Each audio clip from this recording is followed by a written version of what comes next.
Boa tarde, ouvintes. Hoje, com esse frio do inverno que apareceu, nós vamos falar justamente de patologias que são agredidas pelo frio.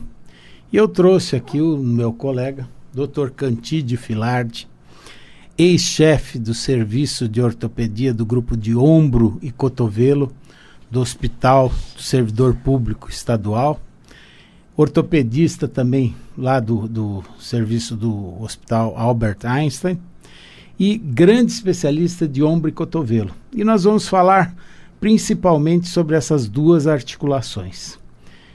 E vamos abranger 2 programas, porque um só não cabe tanto ombro e tanto cotovelo. Então vamos lá, doutor Cantídio, vamos falar para as pessoas, para os nossos ouvintes, as principais patologias que agridem o ombro. Quais seriam?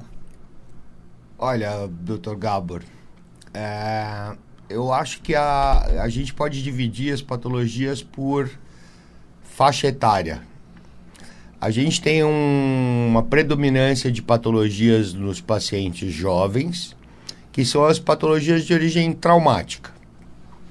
Sim. Ou que se originam nos esportes, como esportes de contato, como futebol, basquete, hoje muita luta, né? Jiu-jitsu, muay thai, muitas atividades que envolvem o membro superior e o ombro em particular, têm origem traumática. Outras têm origem na sobrecarga, no uso muito intenso, como atletas de natação, do tênis, polo aquático, coisas que a gente conhece bem. Enfim, são atividades que acabam também por ter lesões ao nível do ombro que são um pouco diferentes. As lesões do tipo contato físico habitualmente são as fraturas ou as luxações, que para nós, dentro da ortopedia, a luxação é um episódio grave, onde um osso desloca do outro, né? Por exemplo, na junta do ombro, a cabeça do húmero desloca da escápula.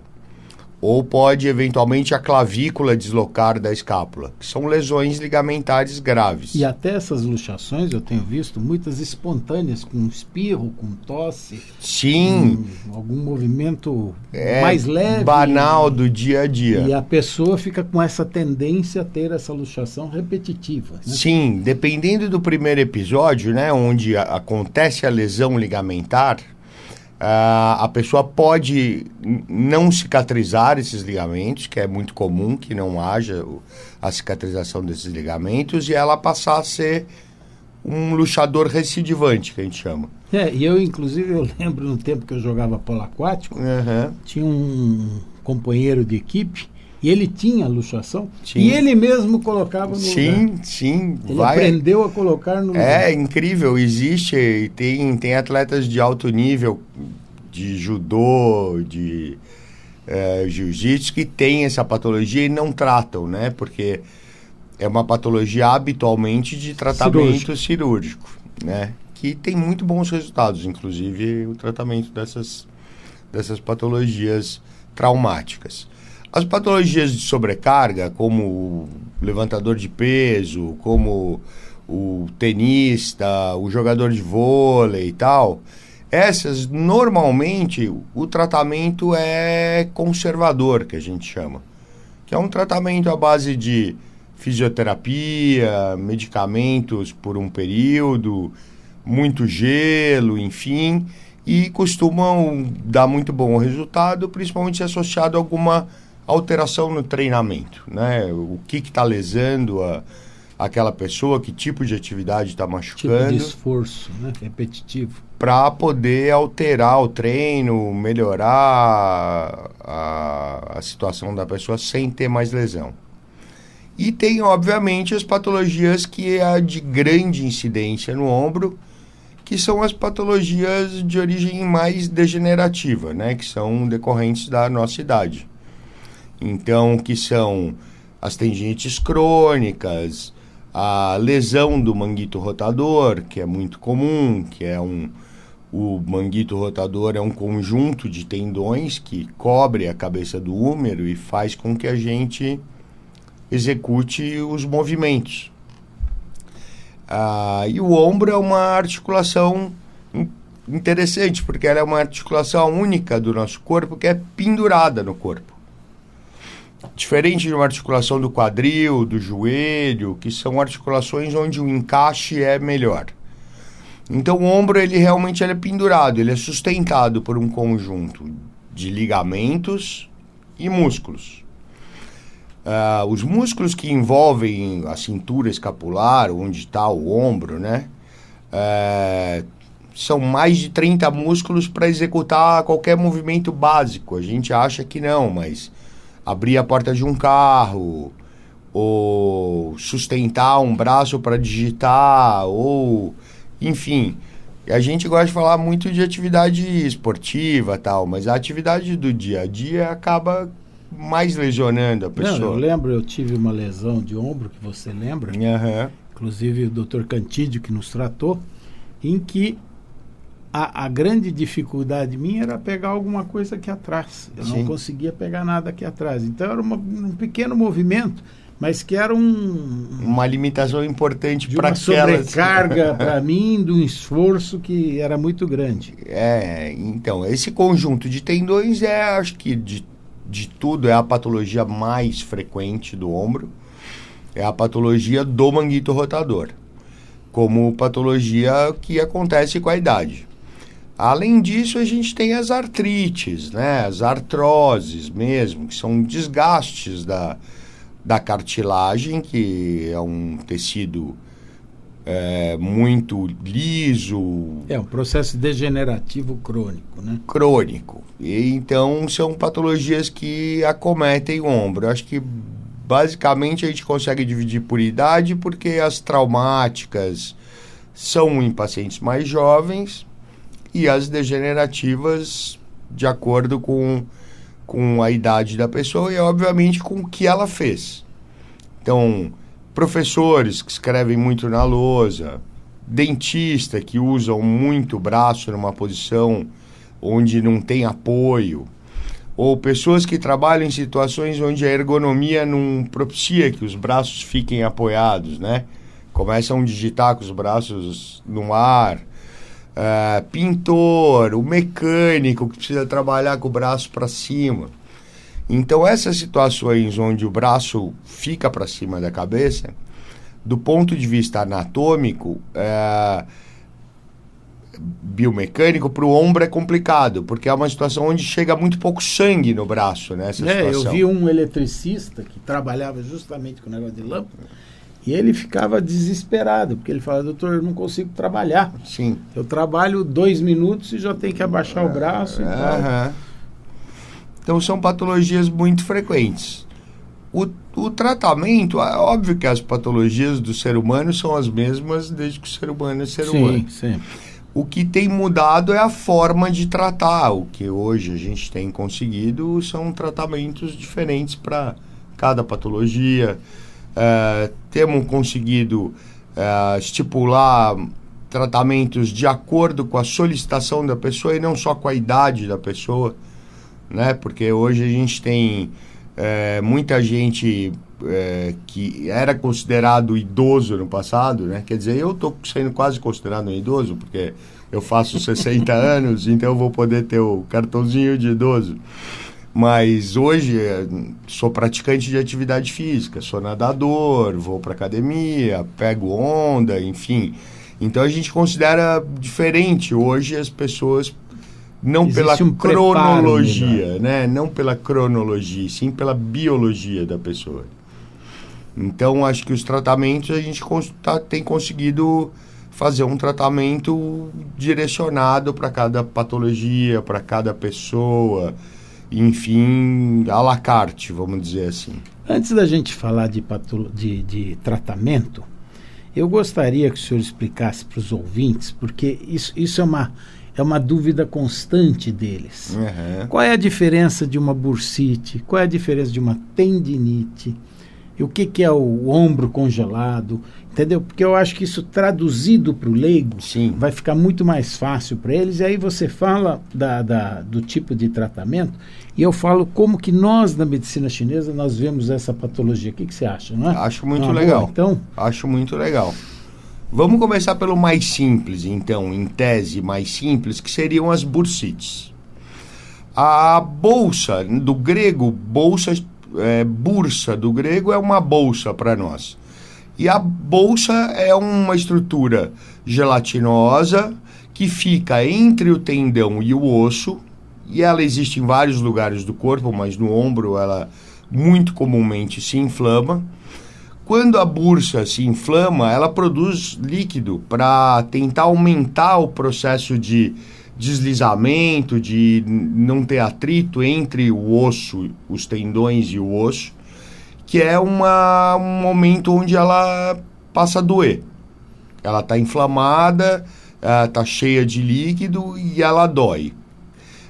Esse caso é raro que venha isolado, né? Só a bolsa se inflamar. já vem a bursite com a tendinite. Habitualmente, o que gera a bursite também gera a tendinite, que pode ser o formato ósseo da pessoa, pode ser o tipo de atividade, se trabalha muito com o braço para cima, se é um atleta que usa isso e não está preparando direito esses músculos para isso, enfim.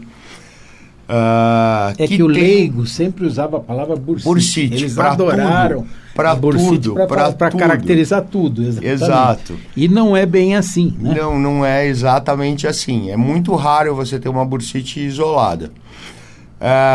Já também uma coisa que confunde muito é o famoso ombro congelado, que na realidade a gente tem no ombro uma cápsula, que é uma cápsula grande, folgada, para justamente permitir essa amplitude de movimento que o ombro tem, que é diferente de todas as outras articulações, tem um grau de amplitude muito, muito maior.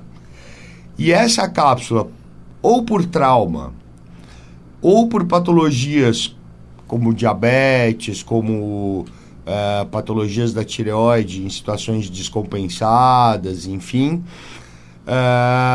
pode levar a um processo inflamatório dessa cápsula, e ela se inflamando, ela encurta e de ela tamanho. Ela adere. Por isso adesiva. que fala capsulite adesiva.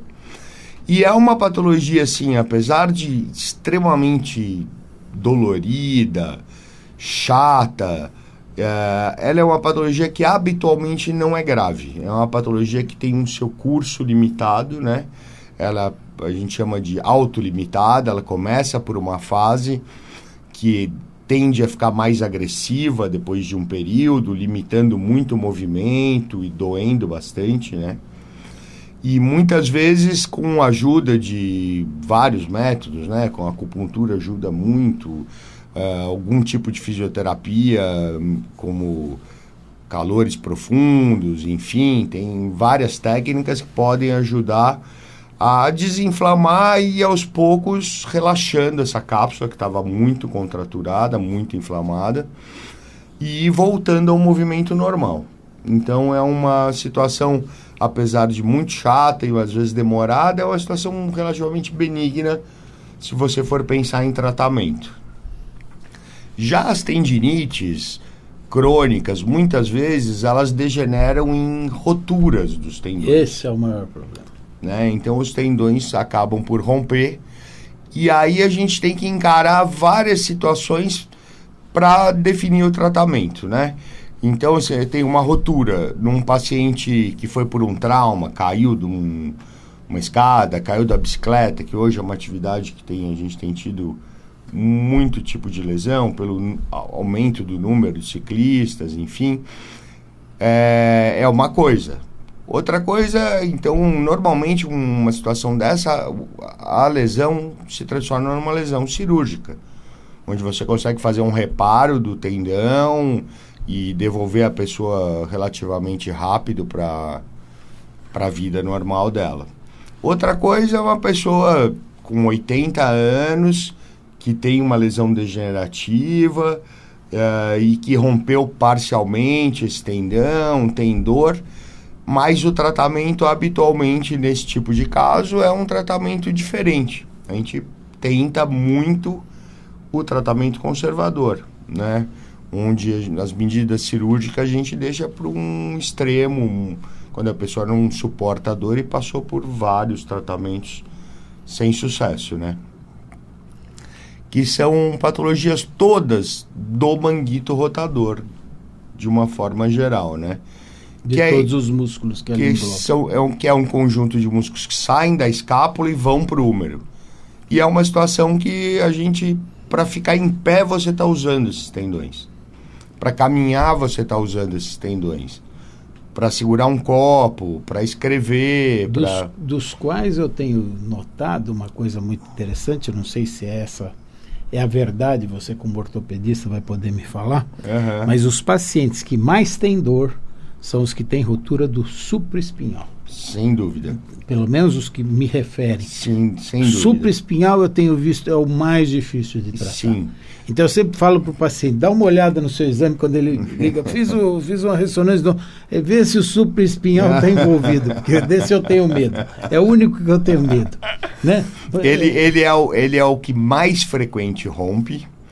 A gente tem estudos antigos da década de 30, 40, do século passado, onde um grande ortopedista chamado Codman fez um estudo por que esse tendão lesava tanto.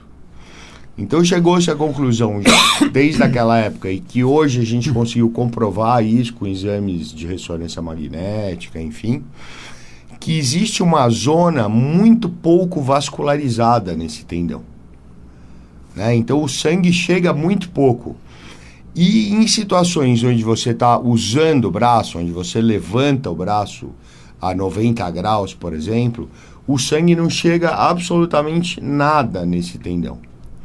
Então é uma situação como se ocorresse com o tempo microinfartos, como fossem infartos do miocárdio, só que microscópicos em cada fibrinha de tendão, e ele vai rompendo essas fibras, né? E como ele é o tendão mais superior da cabeça do húmero, é o tendão que, se romper, a sua cabeça do húmero subindo, vai bater o osso no osso sem o tendão no meio. E dói bastante, né? É uma situação que dói bastante. Agora deixa eu te falar uma curiosidade que eu acho que para você talvez não conheça, né, a medicina chinesa. Sim. Então veja que interessante. Cada articulação tem um órgão que é, digamos que o governador daquela região. Certo. O governador do ombro e cotovelo chama-se pulmão. Tá. O pulmão está ligado à tristeza. Tá. Então, eu gostaria que você, a partir de agora, começasse a observar esses pacientes que têm muita lesão de cotovelo e ombro. Primeira coisa, envolvimento com tristeza. Segunda coisa, todos os tendões do nosso organismo são governados pelo fígado.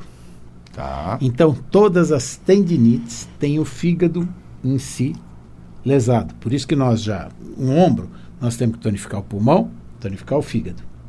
E a bursa, por sua vez, que tem conteúdo líquido, sim, todos os líquidos, o governador é o rim. Tá. Então, no ombro, é a única articulação onde existe pulmão, fígado e rim envolvidos. O rim, por exemplo, ele é responsável pelas pequenas articulações da mão, pela lombar, mais pela lombar que pela cervical, e pelo tornozelo. O fígado é mais cervical, joelho e quadril. Tá. Mas cada um deles só aqui nós temos os três. Comunhão. No cotovelo é só o pulmão. E no punho é só o coração. Por isso que algumas pessoas infartam e referem dor no punho. Sim. Por conta desse governo. Veja que interessante, quer dizer, isso é mais um adendo. Você pode observar na clínica do dia a dia, pessoas que lesam frequentemente o ombro têm sempre uma tristeza profunda envolvida. Eu vou começar a observar melhor. O que eu vejo muito também no ombro são patologias muitas vezes não do ombro propriamente dito, são patologias ou da coluna cervical ou da cadeia muscular toda que sustenta a cabeça, a escápula e tal. Esse com lugar, reflexo no ombro. Com reflexos no ombro. E a gente não pode esquecer da mitologia também, que é o Atlas, né? Carregando o mundo nas costas. Muito enfim, bem. Que tem é fácil de você entender aí quando você põe o mito, né? É onde tem muita gente que tem esse sofrimento mesmo, carrega esse peso, uns com propriedade, porque realmente aconteceram coisas e carrega a vida que justifica, e outros não, né? Porque esse é um traço mais de personalidade da pessoa. E aí vem o fígado, porque o fígado, ele é o aplainador das emoções. Tudo que você passa, todas as emoções, quer seja, se a tristeza, você passa a tristeza, mas você chorou, pôs para fora a tristeza, ela só agride o ombro, Sim. Só agrediu o pulmão. Uhum. Mas se você, além de passar a tristeza, você não pôs a tristeza para fora, Sim. vai agredir o pulmão e o fígado. Sim. Então, você pode ter tendinite, como você falou, você pode ter a tendinite aqui no trapézio, Sim. ou nos elevadores da escápula, ou no qualquer um daqueles músculos, uma tendinite, e vai repercutir no ombro também. Então, comece a pesquisar esse fator psicológico, que eu acho que você vai encontrar muita coisa nova dentro dessa perspectiva. Sim, é claro. Primeiro que a gente está sempre aprendendo, né, Gabor? E hoje a gente tem uma tendência clara a somar métodos, né? Hoje não existe mais um método de tratamento para o paciente isolado. Você só faz essa corrente, você só faça aquilo. É que a gente procura ver o paciente como um todo. Sim. A gente não trata, dentro da medicina chinesa, de patologias. Nós tratamos de doentes e não de doenças. Exato. Então nós tratamos o indivíduo como um todo, como um ser bio, psico, social, espiritual, indivisível. E eu sei que dentro da alopatia, dentro da medicina ocidental, às vezes não dá tempo de você ver tudo isso. Sim. Você tem que ir lá operar o paciente, tem que sair, tem que passar visita. É difícil você sentar e falar, bom, vem cá, vamos falar da sua vida, como é que tá? E fica uma coisa, ele vai falar assim, poxa, mas você é um fofoqueiro? Você quer contar minha vida para os outros, né? E de repente não é esse espírito, e sim no espírito no sentido de descobrir tal qual a pessoa, às vezes, ele tem um trabalho, você bem o disse. A pessoa senta lá no computador e às vezes apoia a mão. Tudo bem, ele está fazendo isso certo. Mas às vezes ele tem um hobby, que é montar aviãozinho dentro da garrafa. E aí você não sabe disso, porque você não está conversando sobre isso para ele. E ele não vai te falar isso, porque aquilo lá para ele não está atrapalhando. O que está atrapalhando para ele é o computador. É verdade, né? É verdade. E falta esse diálogo com o paciente para a gente perceber todas essas coisas. Sim, é um conceito holístico, né? Sim, o ser como um todo. E a gente realmente, nessa medicina mais técnica, mais por subespecialidades tal, fica mais difícil, né? De você ver o paciente assim como um todo, realmente. Eu agradeço, Dr. Cantídio. Nós estamos agora em cima do nosso horário. Mas nós vamos continuar o papo, porque isso aqui é uma conversa de mais 25 minutos que nós vamos ter daqui a pouco. Então a gente vai, semana que vem a gente continua esse nosso papo, porque inclusive nós temos que falar sobre cotovelo também, que nós não falamos, tá bom? Então, uma boa tarde a todos vocês, agradecendo ao Dr. Cantídio Filardi pela sua participação aqui conosco. Pode dar uma boa tarde aos ouvintes. Eu que agradeço aos ouvintes, a poder participar aqui com esse grande colega, meu grande amigo já de muito tempo, Dr. Gabor, e até a semana que vem. Muito obrigado. Boa tarde.